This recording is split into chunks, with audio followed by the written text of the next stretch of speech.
यमुना स्नान और ब्रज रज स्नान वह पवित्र करती है, और इससे भी बढ़कर है भागवत स्नान। ब्रज 84 कोष में तीनों चीज हैं, भागवत स्नान, ब्रज रज स्नान और श्री यमुना जी स्नान। यह तीनों चीजें अंदर और बाहर की सफाई करती हैं, उसे कृष्ण भक्ति देने में समर्थ है।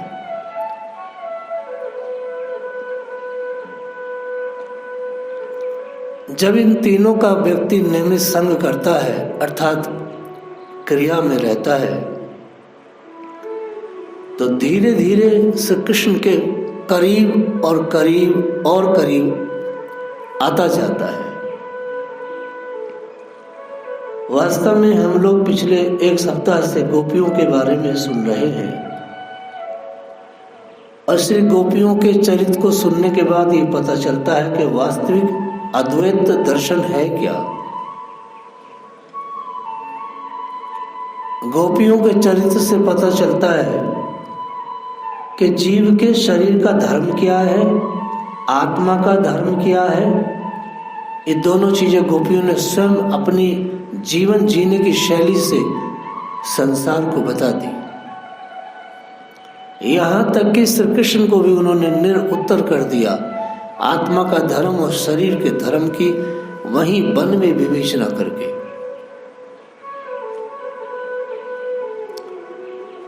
रासलीला में ये सब बहुत विशेष है। हमारा रासलीला इसलिए ही नहीं कहते हैं कि ये पंच प्राण है भागवत का, कृष्ण का प्राण है। वास्तव में यह रासलीला की जो कथा है, जैसे 5 प्राण हैं, उन 5 प्राणों को शक्ति का संचार करने वाली ये शब्द है। किस प्रकार श्री गोपियों ने ब्रह्म में पेड़ पौधों से कृष्ण का पता पूछा। ब्रह्म गीत के माध्यम से हमें पता चला कि यदि हम सब भी तड़प तड़प के रोते हुए और देहात बुद्धि को भूल करके श्री कृष्ण को पुकारेंगे तो वह अवश्य मिलेंगे।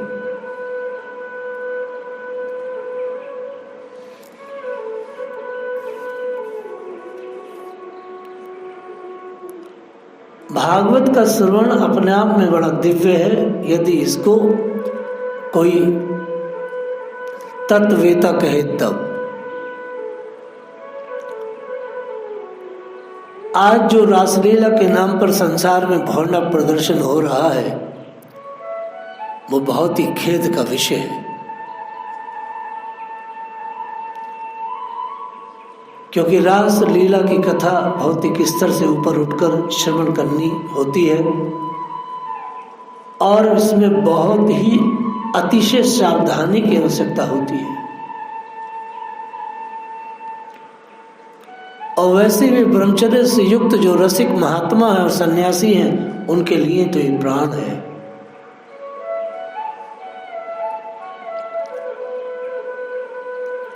भागवतम के ऊपर जो टीका है, उसके आधार पर बड़े बड़े आचार्यों ने, हर आचार्य ने अपनी एक विशिष्ट शैली से इस रास पंच अध्याय को प्रस्तुत किया है, जिसमें स्वामी वर्तमान में अखंडानंद जी ने तो बहुत ही वैज्ञानिक पूर्व परक इसका अर्थ देकर के सामने रखा है। सावधानी पूर्वक श्रवण करने से इस भाव को भूलना नहीं चाहिए, बल्कि इसको टिकाए रखने के लिए एक बहुत जरूरी एक चीज है, वो ये है कि जब हम रास पंचाध्याय की कथा को सुन लेते हैं, तो सुनने के बाद इस कथा पे मन ना भी चाहे, बुद्धि ना भी चाहे, तब भी इस विषय पर लगातार भक्त लोग 10-20 मिनट आधे घंटे चर्चा करें, ऐसा परम पूज्य गुरुदेव कहते हैं।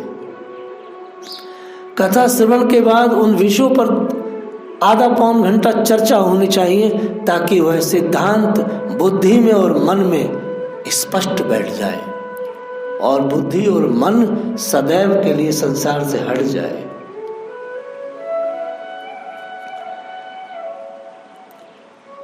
रास पंचाध्याय की कथा जब कोई संत महात्मा प्रस्तुत करते हैं तो वाकई में यह निश्चित है कि इस कथा के माध्यम से वो वैराग्य को पीछे के रास्ते से जीवों के हृदय में और मस्तिष्क में पिरो देते हैं। क्योंकि रास पंचाध्याय कथा कोई मनोरंजन की कथा नहीं, ये तो वैराग्य की पराकाष्ठा की कथा है। और महात्मा और संत ही रास पंचाध्याय के माध्यम से जगत में वैराग्य का दान दे सकते हैं।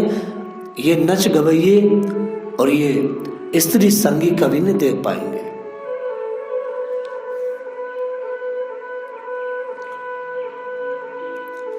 गोपी जनों के मन में तो कृष्ण के प्रति सहज प्रेम है और श्रेष्ठ महात्माओं के हृदय में भी भगवान के प्रति सहज प्रेम है, परंतु हमारे जैसे साधारण लोगों के हृदय में प्रेम टिकता तक नहीं, जमता नहीं।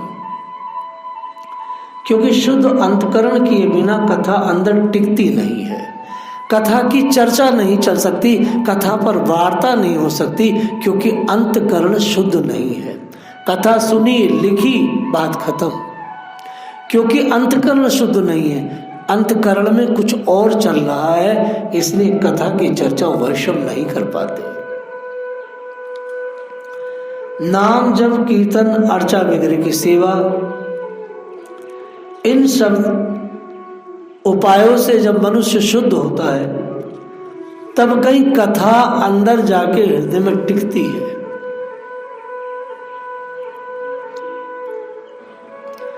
भागवत सुनना जब भी सफल है जब वो अंदर टिक जाए। इसमें श्रीपाद विश्वनाथ चक्रवर्ती ने एक युक्ति दी है। यदि भाव में स्थित होना है तो श्रवण के द्वारा सिद्धांतों को भक्ति जीवन में बलपूर्वक उतारा जाए और क्रियात्मक लाया जाए। और यही बात मैं बार बार हमेशा जीवन भर कहता रहा हूं, अलग अलग ढंग से।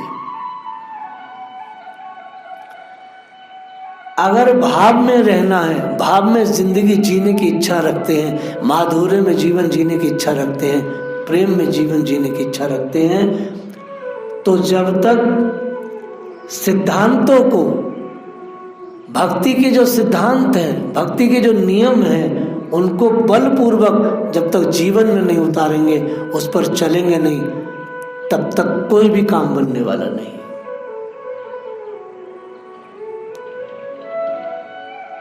ये बहुत अद्भुत है।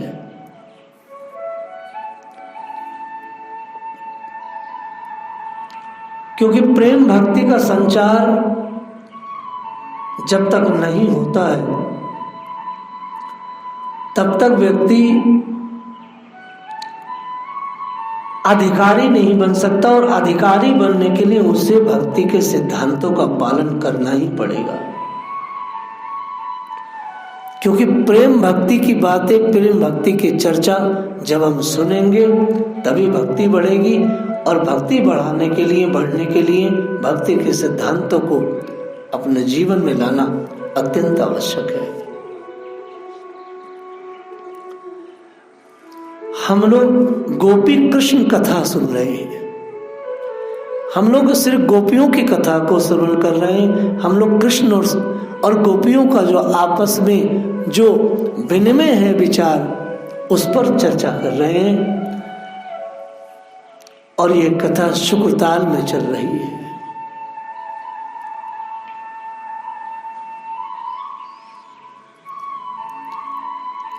गोपियों ने कार्तिक मास की व्रत रखने आरंभ किए।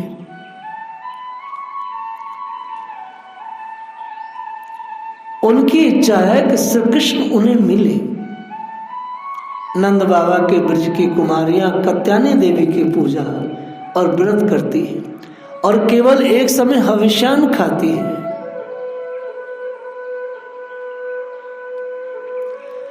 ये सारी कन्याएं पूर्व दिशा का क्षितिज लाल होते होते यमुना जल में स्नान कर लेती रात्रि में ही, अंतिम पहर जिसे आप अमृत बेला कह सकते हैं। और क्या करती, यमुना जल में स्नान करती और बालुकामयी मूर्ति बनाकर सुगंधित चंदन फूलों के हार, भांति भांति के नवेद, धूप दीप, छोटी बड़ी भेंट की सामग्री, पल्लव, फल, चावल आदि से उनकी पूजा करती। आचार्यगण कहते हैं अगर आप ग्रंथ का संग करेंगे, ग्रंथ पढ़ेंगे, तो आप ग्रंथों से कुछ न पा सकेंगे।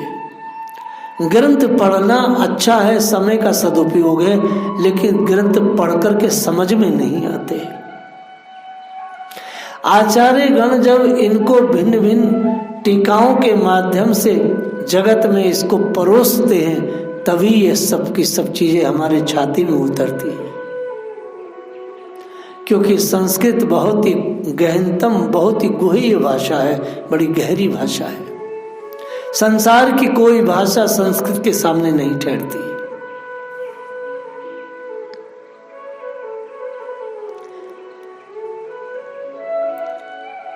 माता कात्यायनी की ये सेवा कर रही हैं ब्रज गोपियां, और साथ ही हे कात्यायनी, हे महामाया, कात्यायनी महामाया महायोगिन अधीश्वरी नंद गोप सुतम देवी पति में कुरुते नमः इति मंत्रम जपत्य स्तहा पूजा चक्रु कुमारिका। हे महामाया, हे महायोगिनी, हे सबकी एकमात्र स्वामिनी, हम पर कृपा करिए। आप नंदनंदन श्री कृष्ण को हमारा पति बना दीजिए। देवी, हम आपके चरणों में नमस्कार करती हैं। इस मंत्र का जप करते हुए वह कुमारियां देवी की आराधना करती है। कात्यायनी महामाया महायोगिन अधीश्वरी नंद गोप सुतम देवी पति में कुरुते नमः। बड़े बड़े महावैष्णव माता जी के मंदिर में जाके, बड़े बड़े शक्ति पीठों पर जाकर के श्री कृष्ण की भक्ति मांगते हैं, श्री कृष्ण की भक्ति की प्रचार की शक्ति मांगते हैं। हे माँ, कृष्ण का काम करें, श्री कृष्ण हमारे स्वामी हैं। माँ, हमें इतनी कृपा करो, इतना आप बल प्रदान करो कि हम स्वामी का कुछ कार्य कर सके। और माँ बड़ी खुश होती है।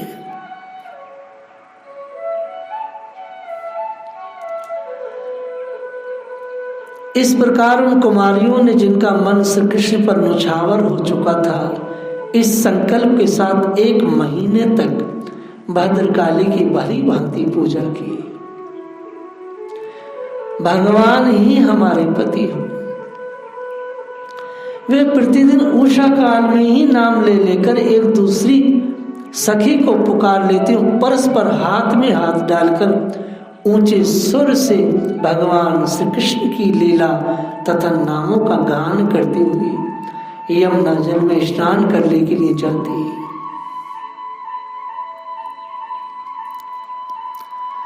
भक्ति में कितनी सहकारिता है। आज का तुच्छ मनुष्य या स्त्री हो या पुरुष हो कहता है मैं भजन करूंगा, एकांत में भगवान को मनाऊंगा, ये करूंगा, वो करूंगा। कैसा तुच्छ विचार है। श्री गोपियां संसार के उस परम पुरुष को प्राप्त करना चाहती हैं। सहकारिता की बात उनकी मंशा है। ऐसा ही श्रीपाद जीव गोस्वामी ने भी कहा है, संगे शक्ति कलियुगे। ये संघ क्यों बनाया जाता है, ये बड़ी बड़ी संस्थाएं क्यों बनाई जाती हैं? ये इसलिए बनाई जाती हैं कि सब सामूहिक बैठ के जप करें, सामूहिक बैठ के ध्यान करें, सामूहिक बैठ के योग करें, सामूहिक बैठ के अध्ययन करें, सामूहिक ओम सहना भवतु सहनो भुनक्तु, सामूहिक बैठ के भोजन करें। ये क्या बकवास है? अरे जो तुम ये कहते हो मैं अकेला भोजन करता हूँ, यह चीज तो परमहंसों की है। हम में से कौन परमहंस है? देखो हम लोग सब आचार्य तत्व की शैली में अपने जीवन को जीते हैं। आचार्य वो लोग होते हैं जो भवन बनाते हैं, कमरे बनाते हैं, उपवन बनाते हैं, सड़कें बनाते हैं, प्याऊशालाएं बनाते हैं। उनकी सामूहिक वृत्ति है। आज का तुच्छ मनुष्य कोई साधु सामूहिक वृत्ति के तो बड़े बड़े काम करता है और फिर कहता एकांत में भजन करता हूं। वो एकांत में कोई भजन नहीं कर रहा है, वो सिर्फ पाखंड ही कर रहा है। जिंदगी जब इतनी सामूहिक है तो गोपियों की तरह भजन भी सामूहिक ही होना है। इसलिए ये समूह बनाया कृष्ण भावना अमृत। बड़े बड़े महात्मा जन बड़े बड़े पीठ बनाते हैं। आप शांति कुंज जाएंगे तो वहां भी गायत्री की उपासना सामूहिक होती है। कोई तुम में से पाखंड ऐसा नहीं करता कोने में बैठ के गायत्री साधन कर रहा है। हजार हजार लोग बैठ करके एक साथ गायत्री साधन करते हैं। भागवत कह रही है गोपियां उषा काल में उठती, अमृत बेला में उठती और एक दूसरे का नाम ले लेके पुकार के इकट्ठी होती, एक दूसरे का हाथ पकड़ती और सबकी एक ही मनसा है, श्री कृष्ण हमारे पति होवे। भागवत की कथा देहात बुद्धि से जब आप ऊपर उठ के सुनेंगे तभी इस रास पंच अध्याय को आप समझ सकते हैं। ये रास पंच अध्याय हम वैष्णवों का प्राण है, सामूहिक वृत्ति। कोई कैसे ऐसे कर सकता है? एक दूसरे का हाथ पकड़ करके श्री कृष्ण की उपासना के लिए एकत्र है और सबका एक ही लक्ष्य है, कृष्ण हमारे पति हुए।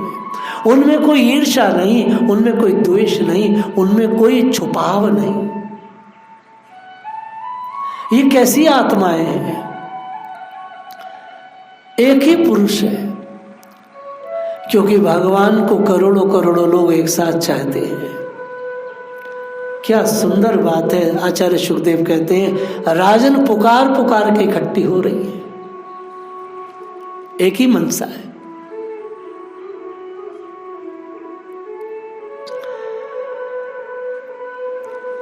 एक दिन सब कुमारियों ने प्रतिदिन की भांति यमुना जी के तट पर जाकर अपने अपने बस उतार दिए।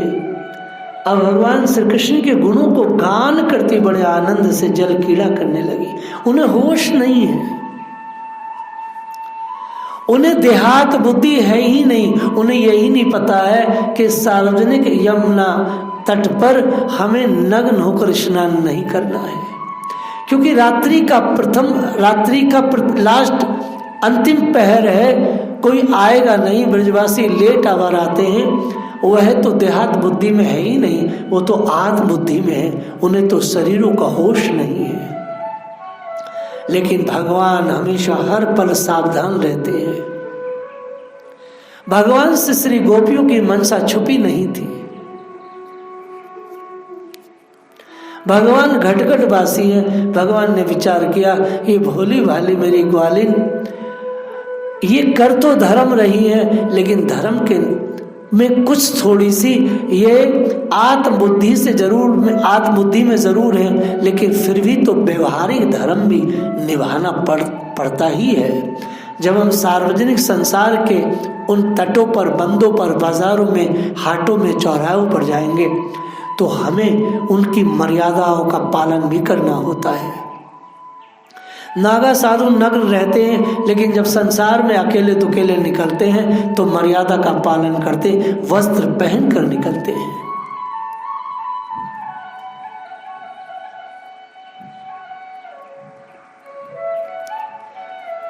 भगवान श्री कृष्ण संकादिक योगी और शंकर आदि योगेश्वरों के भी ईश्वर हैं। भागवतम आदि प्रत्यय कृष्णो योगेश्वर।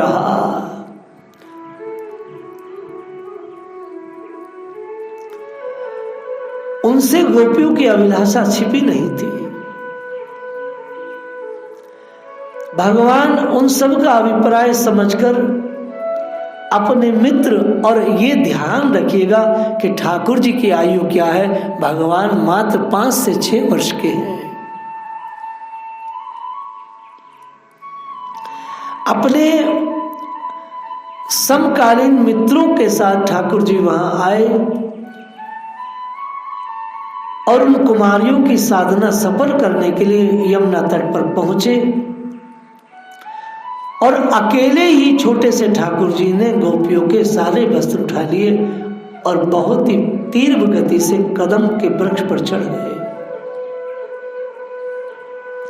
साथ ही ग्वालवाल ठट्ठा मारकर हंसने लगे। स्वयं श्री कृष्ण भी हंसते हुए गोपियों से हंसी की बात करने लगे। अरे कुमारियों, तुम यहां आकर इच्छा हो तो अपने वस्त्र ले जाओ। तुम लोगों से सच सच कहता हूं, हंसी बिल्कुल नहीं करता। तुम लोग व्रत करते करते दुबली हो गई हो। यह मेरे सखा ग्वालवाल जानते हैं कि मैंने कभी झूठ बात नहीं कही है। सुंदरियों, तुम्हारी इच्छा हो तो अलग अलग आकर के भी अपने वस्त्र ले जा सकती हो, और साथ भी सब सामूहिक आओगी तो मुझे कोई बाधा नहीं है। एक छोटा सा बालक, ऐसी बड़ी बड़ी गोपियां हैं, उनसे छोटा सा बच्चा कह रहा है,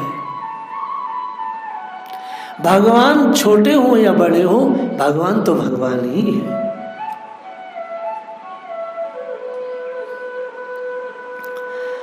भगवान की ऐसी दिव्य वाणी सुनकर के गोपियों के हृदय में प्रेम का संचार हुआ।